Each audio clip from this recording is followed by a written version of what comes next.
In this video, pag-uusapan natin yung complete guide sa NBI clearance. Yung pag-register online, pagbayad online, at pag-claim na rin ng mismong NBI certificate.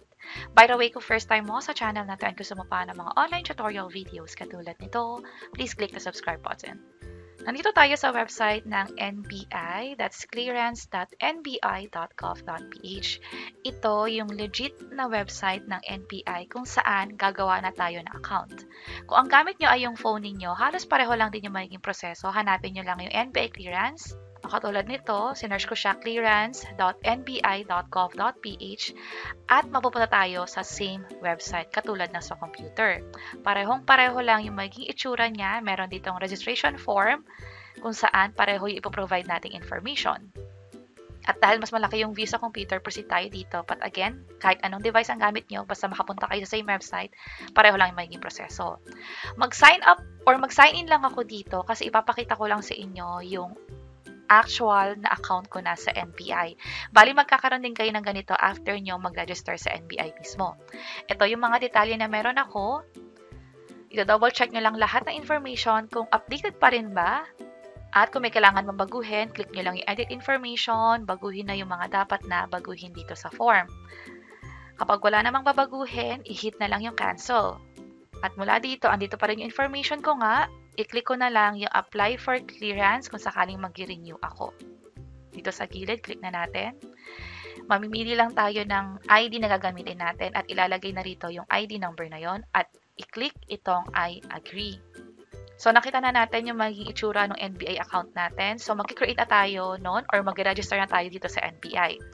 Ang mga kailangan gumawa nito ay yung mga first-time applicant, yung mag-renew, or yung mga may babaguhing information sa NBI ninyo. Mula dito, i-click ko na yung sa NBI clearance. Andito yung sa first-time job seekers. Meron din kami ginawang hiwalay na video tutorial para dito. Pero yung magiging tutorial na to is halos pareho lang din naman sa first-time job seeker at sa mga hindi first-time job seeker. Ang kaibahan lang is may karagdagang requirements kapag first-time job seeker, which is yung sa barangay certificate na nagsasabing first time nyo nga magkatrabaho.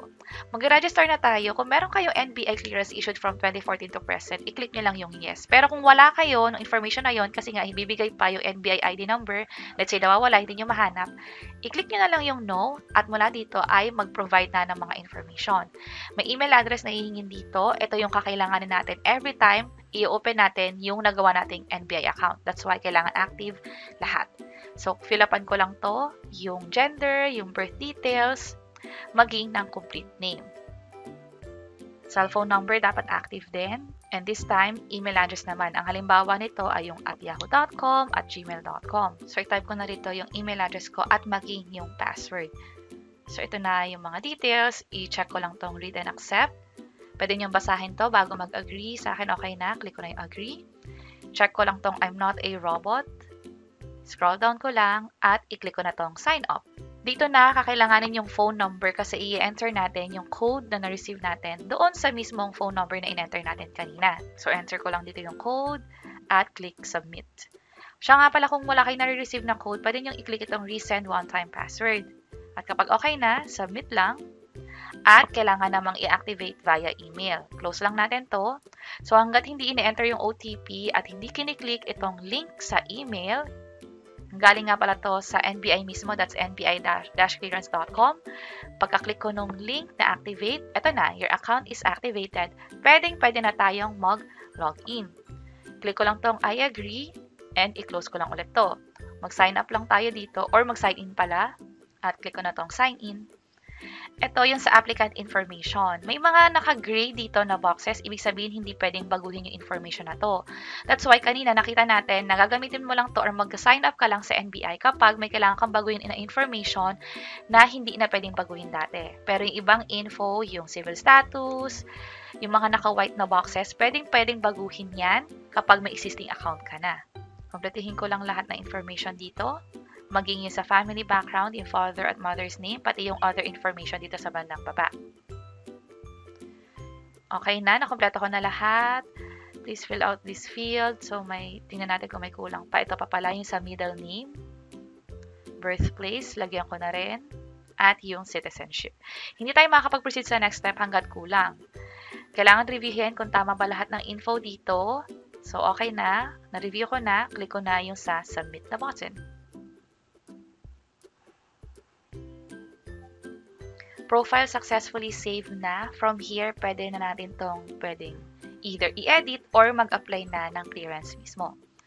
Dito sa bandang gilid, ang pinakamagagamit yung application at yung transactions lang. Sa transaction, dito na makikita yung binook nating schedule sa NBI na kailangan ding bayaran. Yung reference number na makikita natin dito, ang siya rin ipapakita natin kapag i-claim na natin yung NBI clearance sa NBI branch or sa NBI site na napili natin. Mag-apply na tayo ng clearance. Type of ID, ibig sabihin, ito yung ID na ibibigay natin or ipipresent natin doon sa NBI officer kapag i-claim na yung certificate. Ito yung list of valid IDs na tinatanggap ng NBI, mga government-issued ID lang ito. Piliin ko yung sa postal ID, make sure lang na hindi pa expired at yung ID number na rin na nakikita doon sa mismo ID.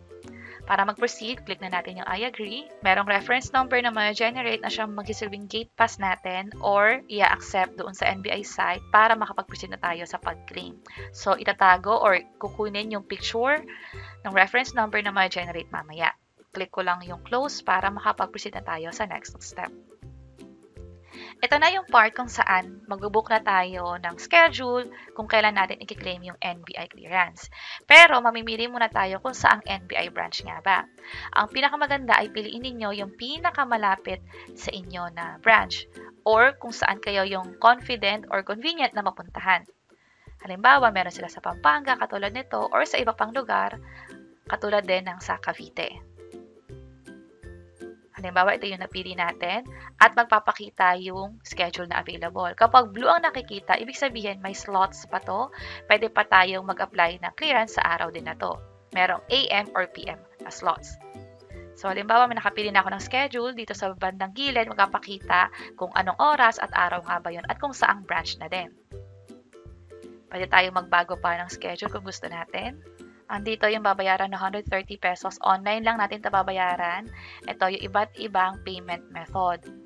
Yung sa 7-Eleven, nagkakaroon ng error at the moment. Pero kung gusto nyo magbayad dito, i-double check nyo na lang by the time na pinapanood nyo kung nag-accept na ba sila. Pero may iba pa namang payment method just in case na may issue pa din. Pwedeng Shopee Pay, pwedeng online banking kung meron kayong mga bank accounts at online account nun, or pwede sa GCash or Maya. Napaka-convenient ng method na to. May mga convenience fee para dito nga pala dahil online payment ang gagawin. So, napili ko na, click ko lang yung proceed at ito yung appointment schedule na summary. Click ko lang yung proceed payment. Ito yung reference number na gagamitin natin kapag i-claim na yung NBI clearance mismo, yung mismong papel. Dito sa bandang baba, andito na yung presyo ng total na babayaran. Meron silang tinatawag na system fee, kaya naging 160 pesos yung kailangan bayaran. Gamit ko yung GCash na app ko. Pwede nang magbayad, pumunta lang sa bills, and then hanapin ng all billers. Dito, pwede nang i-search, or pwede rin naman sa government. Pero ang gagawin ko, i-search ko na lang yung NBI at ilagay na rito yung mga information na kailangan i-provide. Yung amount, yung reference number, contact number ko na rin at email para sa proof of payment. Scroll down ko lang, click ko na yung next para makapag-proceed. I-double check lahat ng info kung tama nga ba. Kapag okay na, click lang yung confirm. At mula dito, hihinga na kayo ng OTP hanggang sa mabayaran nyo na yung kailangan na bayaran sa NBI. Dito sa transaction, pending pa yung status ng reference number hanggat hindi pa tapos yung payment. At kapag bayad na, mapapalitan na yung status ng paid. At mula dito, pwede na makapag-proceed sa next step. Pwede nang i-present itong reference number. Para naman sa pag-claim, nagawa na natin yung online registration, pati yung payment. Itong dalawang step dito ginagawa sa NBI site, yung third and fourth step lang. That's why kailangan talaga mag-online muna. Meron silang pina-follow na no noon break at mula dito, pwede nang ipakita yung reference number doon sa NBI officer. Doon mag-uumpisa yung pag-claim ng NBI clearance niya. At kapag natapos na yung sa encoding, which is pagkuha ng fingerprint at yung take na rin ng picture ninyo, tatanggalin ang salamin, tatanggalin din ng kahit anong harang sa mukha. Ang mangyayari na is yung fourth step, which is releasing. Kapag may hit kayo, papabalikin kayo. Depende sa site kung gaano katagal, pwedeng umabot ng up to 3 days. Pero kapag walang hit, pwede nyo na agad makuha yung NBI clearance ninyo katulad ng sa akin. Mula sa araw na nakuha ninyo or merong validity dito, 1 year, valid or hindi mag-expire to. Reminder lang din na dahil nagbayad na tayo online, wala nang additional fee sa NBI mismo. Kapag may nanghingi sa inyo ng dagdag na bayad, bukod sa binayaran nyo nga online, huwag kayong maniniwala, most likely ini-scam na kayo nun. Ito yung advisory ng NBI mismo. At ganun kadali, mag-register sa NBI online, magbayad online, at mag-claim na rin ng NBI certificate. Sana nakatulong tong video na to. Kung pakiclick ang like button at para sa iba't ibang tutorial videos, pwede nyo i-check itong sa baba. Sana makatulong. See you sa mga next videos. Bye-bye!